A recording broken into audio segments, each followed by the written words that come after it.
विष्णु भगवान की जय हो।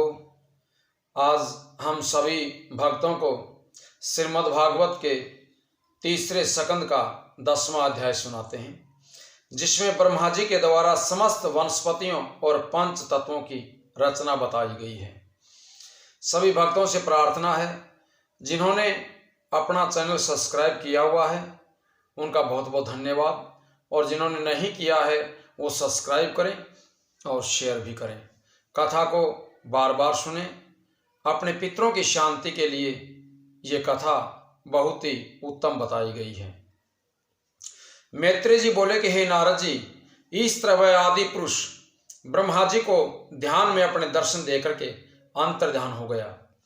तब उस आदि पुरुष की कृपा से ब्रह्मा जी ने स्वयं सृष्टि रचना करने की शक्ति का अनुभव किया और वे जगत की रचना करने में लग गए। उन्होंने पहले पंच तत्व और देवताओं की रचना की, उसके बाद वृक्ष आदि का निर्माण किया, फिर अपनी मानसिक सृष्टि के द्वारा समान रूप से सुख दुख को प्राप्त करने वाले मनुष्य का निर्माण किया। उन्होंने उस कमल पुष्प के ऊपर नीचे के साथ साथ इस तरह 14 भुवनों का निर्माण किया। उसके बाद सतयुग, त्रेता, द्वापर और कलयुग, इन चारों युगों की रचना की। पुनः वर्ष, मास, पक्ष, वार, घड़ी और पल का निर्माण किया, जिनके बीतने पर देवता, मनुष्य, दैत्य और असुरों आदि के समस्त प्राणियों की उम्र पूरी होती है। ब्रह्मा जी की उम्र के एक दिन में 14 मनवंत्र होते हैं और एक एक मनवंत्र में 71 चतुर्युग होते हैं। इस तरह ब्रह्मा के एक दिन में 994 चतुर्युगों को व्यतीत हुआ जानना चाहिए।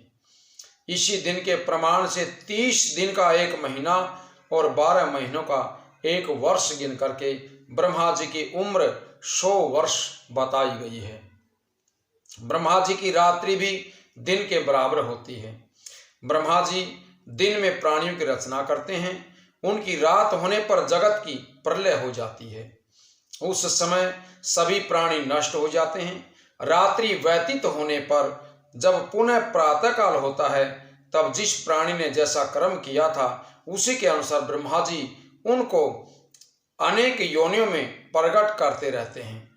ब्रह्मा जी की आयु के 50 वर्ष बीतने को अर्ध प्रलय कहा जाता है और 100 वर्ष की आयु बीतने पर ब्रह्मा जी की भी मृत्यु हो जाती है। उस समय चारों तरफ केवल अजन्मा आदि पुरुष ही शेष रह जाता है। इस तरह ये एक ब्रह्मांड की कथा कही गई है। इसी तरह अनेक ब्रह्मांड हैं और उन सब के स्वामी, स्थिति, पालन और संहार करता आदि पुरुष भगवान ही हैं। यदि वे चाहें तो एक पल में ही कई हजार ब्रह्मांडों को रच करके पुनः एक पल में ही उनको नष्ट भी कर सकते हैं, परंतु इस भेद को कोई नहीं जान पाता है।